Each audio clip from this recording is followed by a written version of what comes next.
There is a say that goes that you can rent a Kikuyu, but you can never buy one. And this phrase implies that while you can gain a temporary support or hire the services of the community for a time, their core loyalty and final political decisions cannot be permanently purchased.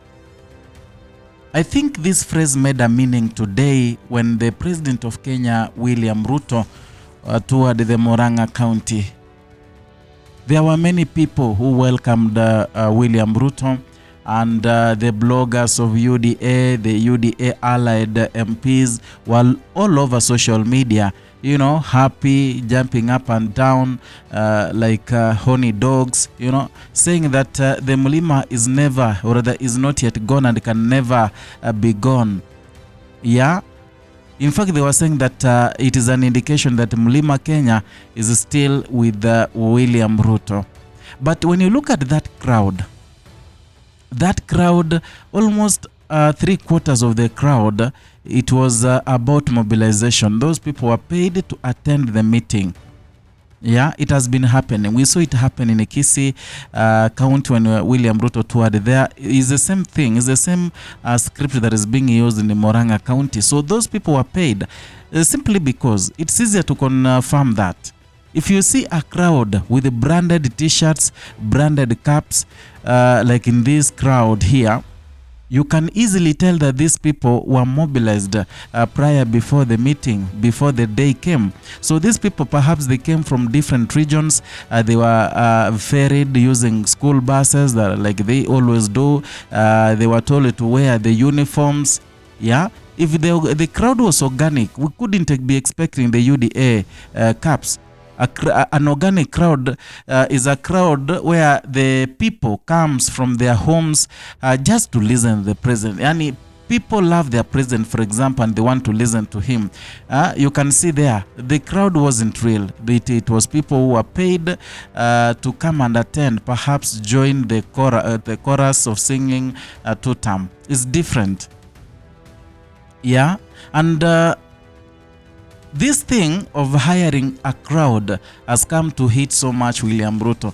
We saw last time in Kisii where people were banning UDA T-shirts and caps after William Ruto finished his tour. It is an indication that those people were paid. It's not about loyalty. Not that they are so loyal to him. What was being used there is money. They were given money to attend. It is like any other job. You can be given a job by anyone else. You do your job, you get paid, you go your home, you feed your family. That's the same case, and that's the same thing that happens today. So a devastating and surprising video has emerged online. Watch this video.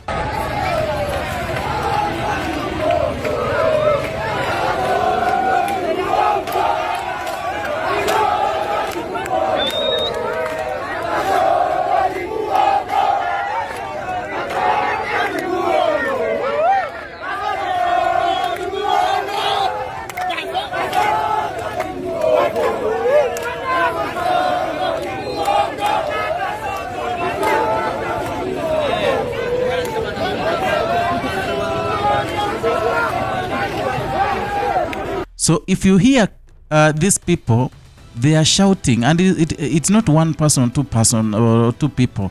It is a group of people, huge numbers, you know.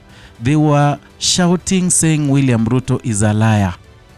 They were shouting William Ruto is a liar. They were banning their T-shirts they had been given by those who mobilized them and paid them, who gave them their caps. They are now singing around the fire that was lit. Yeah, using the UDA T-shirts. And this is something I think William Ruto doesn't like, and I know he is in panic. So I think the honeymoon, they were, you know, the UDA bloggers, the UDA MPs, especially from that region, were in the moon, were in heaven. They have been jumping up and down, you know, praising the president of Kenya for being you know, a kingpin from the Mount Kenya region. But when you see the T-shirts being burnt after the job is done, unajua ukimaliza kazi unafanya nini? ushamaliza, umepewa hela zako, vile ile nguo yenye ulipewa ya kazi si unaitoa. That is the same case that happened today.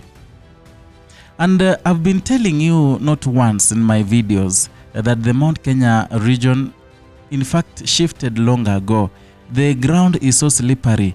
In as much as William Ruto believes that for Kikuyu people you can easily buy them, that is not going to be the case this time round. People are tired with William Ruto. People, in fact the Kikuyus, they don't want anything to do with William Ruto simply because there are so many things that he had promised and it has not happened. And to make matters worse, there is one mistake that William Ruto committed.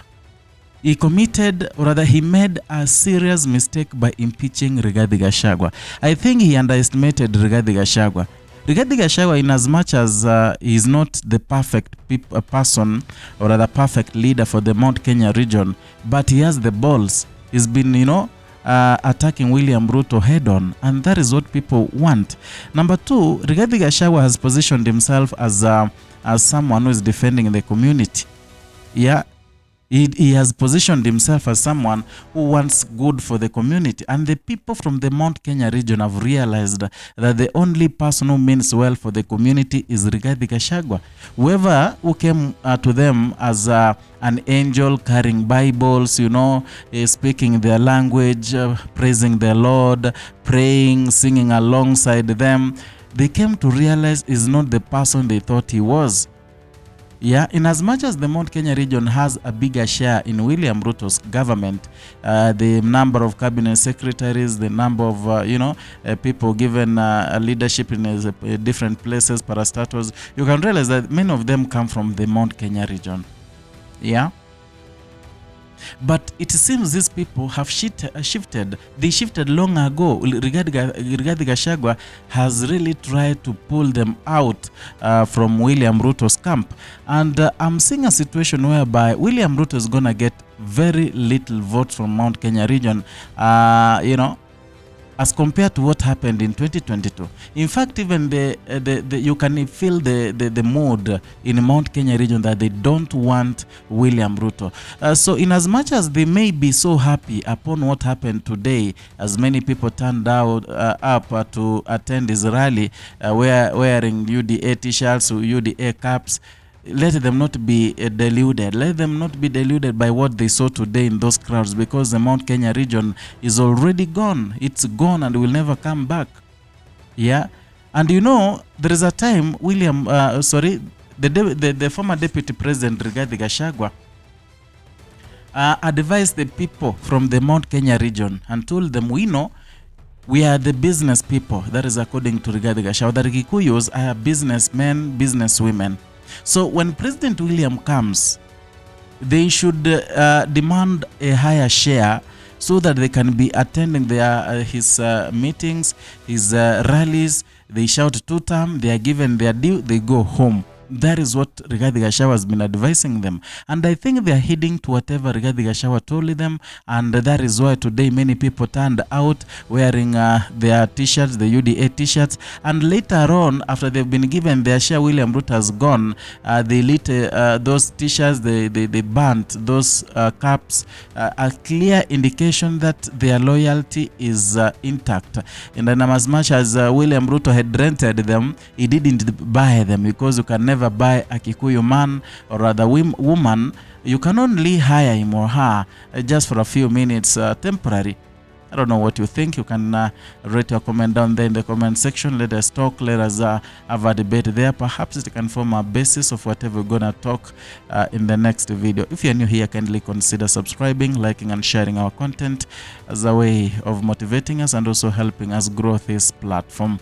Hit the notification bell so that you can be receiving notifications each and every time I bring you a new content.